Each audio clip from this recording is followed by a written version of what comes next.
make sure that there are not activities that are biased that would favor one candidate or another or oppose, or, this is an important part, a group of candidates. This will be an issue when I get to the Billy Graham thing about groups of candidates.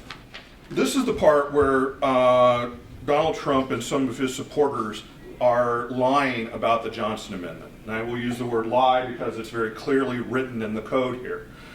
A pastor can say anything he wants about politics up to and including which candidate he is supporting, as long as he says, I am speaking for myself.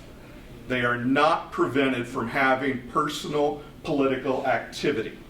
They cannot, however, stand up in a pulpit and say, as leader of this church, I support this candidate. That is what's going on there. There's no restrictions on what they pray about. There's no restrictions about what they talk about.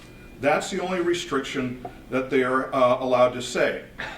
Now, they also say that they should not make these those partisan comments in official organization publications or at official church functions. Again, this is one where there's been a handful of cases. You may have heard of pulpit freedom days and things like that, where there are religious leaders say, I am going to do this, I'm going to go out and do that.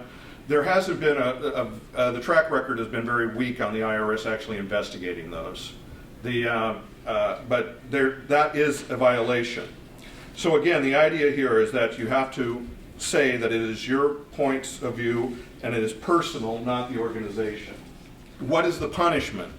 Well, basically it's pretty weak.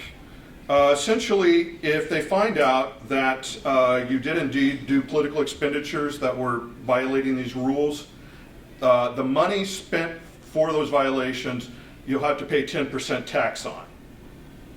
And for the leaders that did it, their pay gets docked 2.5% for the amount of time they spent doing the violations.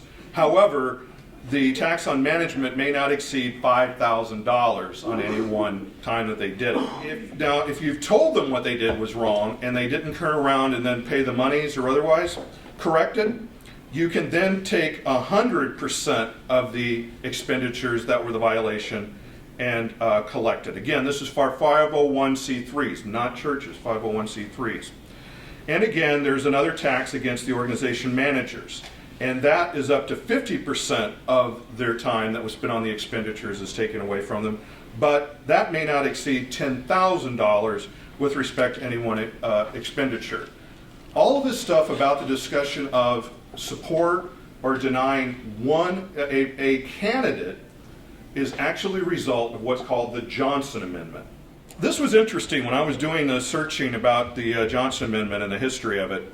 The reason I say this interesting is that this particular article was written by Eric Stanley, and this was published in the Regent University Law Review. For those of you that may or may not recognize that, that is an evangelical university. Eric Stanley is the senior legal counsel of the Alliance Defense Fund. As the director of the Alliance Defense Fund's Pulpit Freedom Sunday initiative, the author has firsthand knowledge of the project's history and purpose to have the Johnson Amendment to Section 501c3 of the Internal Revenue Code declared unconstitutional. Now, I went through on the arguments he's presenting, I went and looked in other places. I think he's right. I think that he has a very solid case that he can say that the Johnson Amendment should not apply to religious organizations.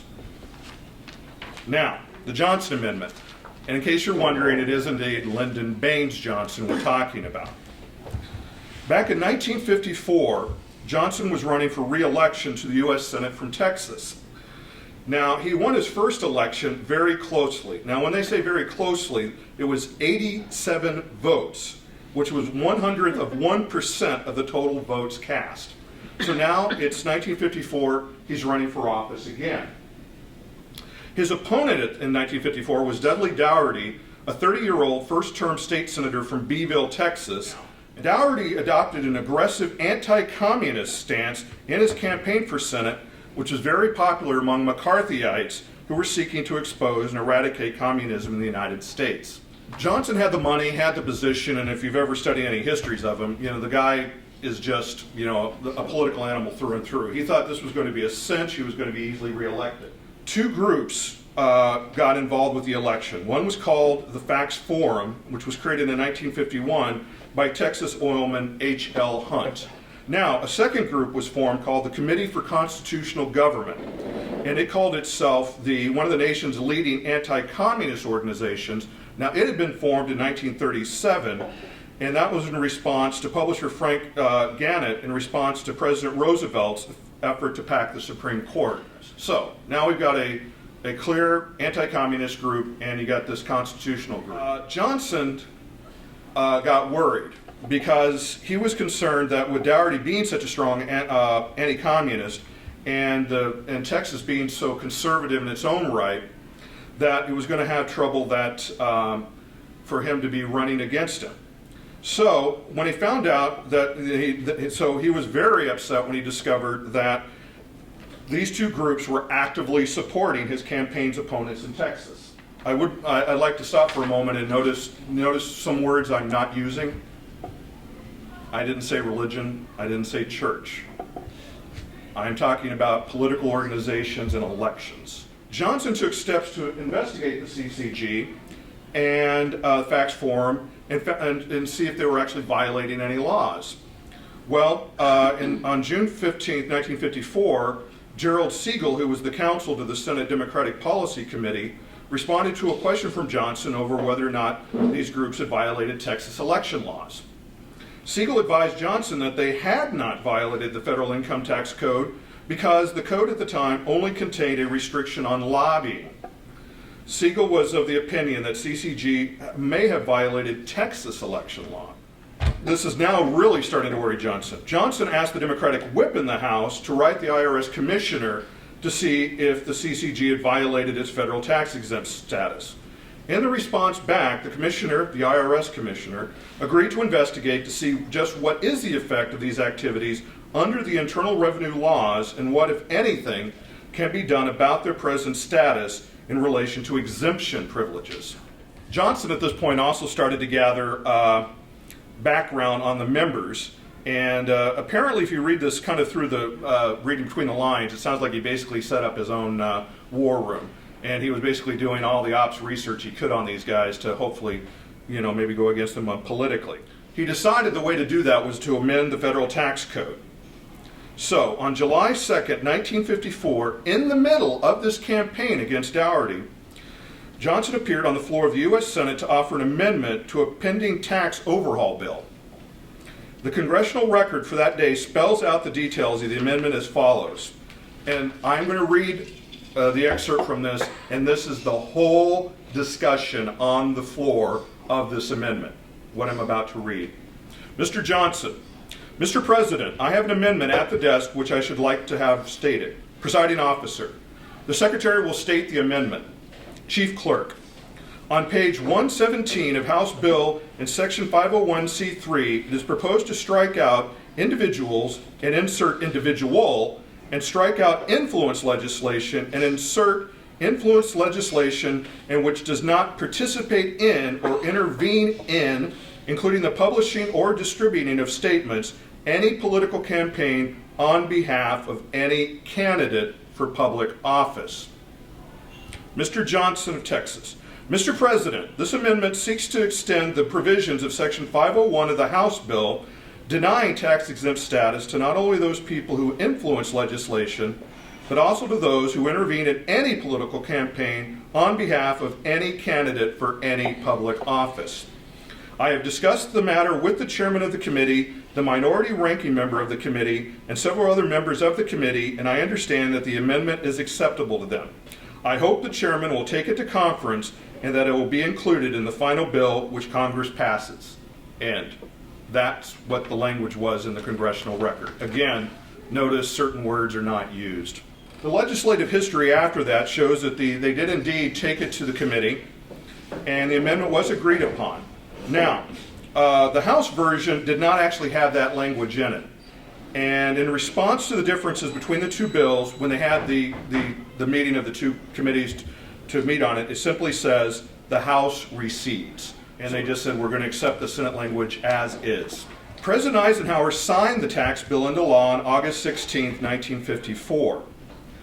George Reedy, who was Johnson's chief aide in 1954, was once interviewed about the events surrounding the passage of the Johnson Amendment.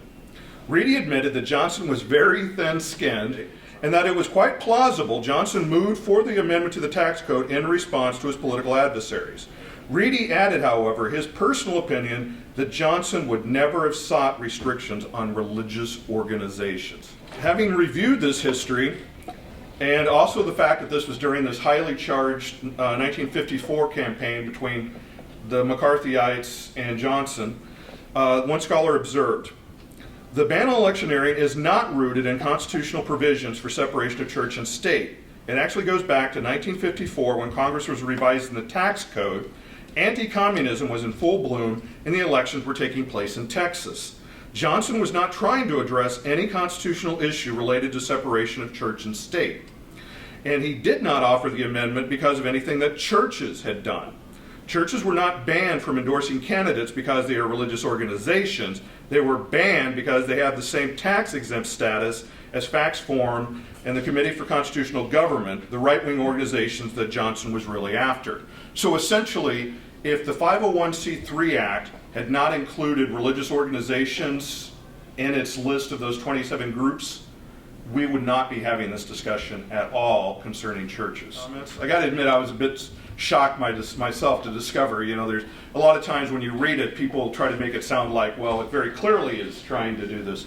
And now we're back into a question of, again, potentially legislative intent or what was going on at the time. All we can say is those 27 types of organizations were impacted by that law. Now, how many were the victims of drive-by legislating? It's hard to say. Let's talk about the actual money that we're talking about is involved that's being lost due to some of these tax exemption things. And I'll talk a little bit more about the tax code. And again, earlier you heard me talk about property tax issues and support of things that are done by religious organizations that are not getting paid for. And the idea of some suggested changes to these things. First off, let's go to the rip from today's headlines. I just came across this yesterday in the Religion News Service. The IRS changes the status of Billy Graham's ministry. At the request of the Graham organization, the IRS changed its tax status from a nonprofit to an association of churches. Now, going back to that original laws that I was talking about, churches and association of churches are not required to submit any information to the IRS. Right. The Nonprofit Times reported Monday, September 26th. Now, interestingly, the change was made last November. I guess it's just now somebody noticed it and talked about it. The change means the 66-year-old Christian organization no longer has to file what the IRS calls Form 990, a public statement of its financial information, including salaries for top officials. It will continue to publish an annual financial report available to the public on its website.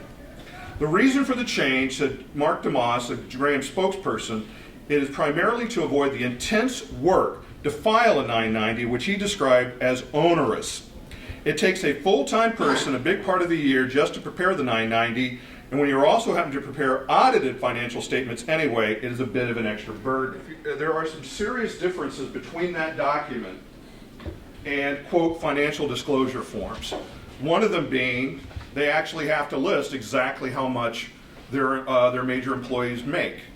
They also, very critically, have to identify major donors and how much they donated. With the 990, you can see who's giving. You can't necessarily put a through line of saying this person gave $10 million and this 501c3 spent $10 million on certain activities. The key factor in this one is it basically has to show what you're spending the money on, where it's going, and where it came from. What I was going to be showing you is that there was an ad during 2012 where Billy Graham had an ad that, well, let me rephrase that. An ad appeared in the newspaper. It included a large picture of Billy Graham. Alongside it was some language talking about the sanctity of marriage and in opposition to giving rights to same-sex couples. All of that fine until he got a little further down and he says, And I ask that you support candidates that support the proper definition of the family. Well, now, if you notice way back when I said candidates, it looks like he's put his thumb on the scale.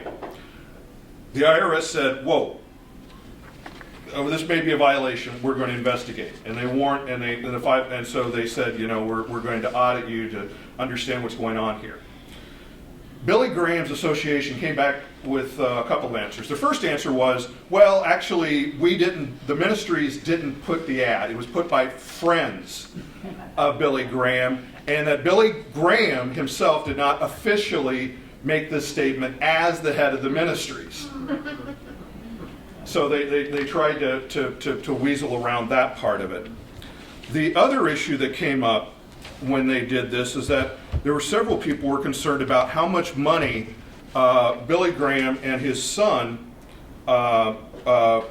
Franklin, were being paid. Now again, the 990 doesn't care how much you pay your stuff. But what it does do is it forces you to put it in writing. You can't say that, we pay them around the sum of money. You list how much money they spent. This change to making from a 501c3 back to a church. The shift will not affect who the Billy Graham Evangelistic Association may hire or what kind of health care it must provide employees. And DeMoss, their spokesman, said the news tax status will safeguard the organization's religious liberties. There are many organizations who believe that religious liberties are better protected if they are designated an association of churches. A lot of people feel like their freedoms are increasingly being restricted. So essentially, again, if you want to read it with a negative view, I like to be able to do what I want without having to tell other people what I'm doing and how I'm spending my money. Again, this is something to kind of keep your eyes on. This is something that many groups may be deciding to cough up on their 501c3 because they see it as giving them, this allows them to then do what they want with their assets. Now, the next part, as I talk a bit more about the impacts, is there was a thing called the Model Secular Policy Guide. It's written by okay, first off, how many of you have heard of the Secular Coalition for America? If you go to their website, you will find this. This got published about 2 years ago. And it lays out not just issues around taxes, it gets into all sorts of issues about civil rights and marriage and chaplains and a lot of other topics. It covers the riverfront pretty well, saying this is what we as a secular group feel is the policies that we want. So the numbers and other things I'm going to be giving you are coming from that document. Total charitable contributions by individuals, foundations, bequests, and corporations reached $298.42 billion in 2011. Now let me talk about a little bit about that. When they're saying that, that's all of those 27 groups I was talking about. So again, when you look at this number. However, religious organizations got 32% of that whole number. So essentially they're saying about $100 billion is being donated to religious organizations. And the idea here is that if they're held to the same sort of spending standards as other nonprofits, we should be able to see that it is indeed going to charitable purposes. This goes back again to when I was talking about the original laws. Are these organizations actually still doing charitable acts? Are they doing enough charitable acts that it should make up for they get these special rules on tax exemption? If you see these numbers or things come up, these are the 3 places that the Secular Coalition said need to be changed in law. 26 U.S.C. 508 is the one that provides the exceptions about the 990s.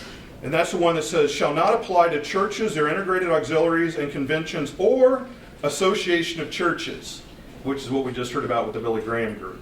So, if you're a church, you do not need to file taxes. Second one, you don't have to be required to file a Form 990. Again, if you're a church, you don't have to do these things. Now, This one is really kind of interesting. This was recently amended in 1984. Essentially, this is the one that says, what does it take to audit a church? Now let me speak a little, this is very important for a couple of reasons. Let me read some language. The Church Audit Procedure Act requires that before the IRS may begin an inquiry into the tax status of any organization claiming to be a church, the IRS must satisfy certain prerequisites, including articulating a reasonable belief in the need for an investigation, providing special notice to the church, and having a high-level Treasury official conduct the inquiry. So before you start the investigation, you have to be, this is the part I find kind of the chicken and the egg. You need the investigation to find information to see if it's going on or not, but you can't start the investigation until you show you got the information that suggests they're doing it. So they're sort of basically protected by, I don't have to provide you the information that you might later use to investigate me. It's quite an interesting rule, and it also requires a high-level Treasury official to conduct the inquiry. So when you're talking about at that level, you're talking about appointees, and that means, again, you've got people that are political animals, and a lot of these people, want to have future political activities. So again, the likelihood of one of them signing off on such an investigation is highly unlikely. The Secular Coalition is suggesting that we take out all three of those provisions in the tax code. And again, like I said, this has been submitted a couple of times to committees in the House. I can't remember, I don't think they've yet done one in the Senate. But this is, when you hear the language about it, this is what they're talking about, removing these exemptions. Now, let's talk about property tax exemptions. How much are we losing there? Now, one of the things I liked about the Secular Coalition document and some of these other things I've been reading, they were chock full of lovely footnotes. And there were footnotes that were actually to other documents that exist. So that doesn't always happen. And one of the things the Secular Coalition did when it was talking about these numbers and how much was being spent for it, linked me to this Urban Institute study. So again, anybody that wants to read this for themselves or dive into the other numbers, this is where I'm getting it from. It's not just, I've been hearing. Okay, first off, property tax losses. For cities heavily reliant on property tax, the exemption of nonprofits from property taxation mean that homeowners and businesses must bear a greater share of the property tax burden. Another study, Sherlock and Gravel, estimated that in fiscal year 2009, property tax revenues foregone due to the charitable exemption were between $17 and $32 billion nationally, or roughly 4 to 8% of total property taxes in those cities and towns. Now, a couple of notes. First off, that varies widely by how large of these groups are and what's going on here. And the other thing, again, when we're talking about nonprofit, this also includes certain hospitals and universities. So when we're talking about all these numbers, you've got stuff that's kind of all bound up in again, because of just the way you can investigate it. So in Boston, as an example, as many of you are already aware, has a huge number of universities, large hospitals, and everything. They're getting really screwed. If they said that if those tax exempt groups were paying it, they would have paid $390 million in property taxes in fiscal year 2011, which is equal to 26% of property taxes collected and approximately 17% of its total budget. In other words, $1 out of $6 the city could have been receiving for its activities to take care of its citizens, they're not getting. So, what are some ways to regain the lost property tax revenue? You can have what are called user fees, special assessments, and municipal service fees. And again, since we're talking about, anytime anybody starts to talk about something, they got to come up with acronyms. These are also called payments in lieu of taxes, or pilot.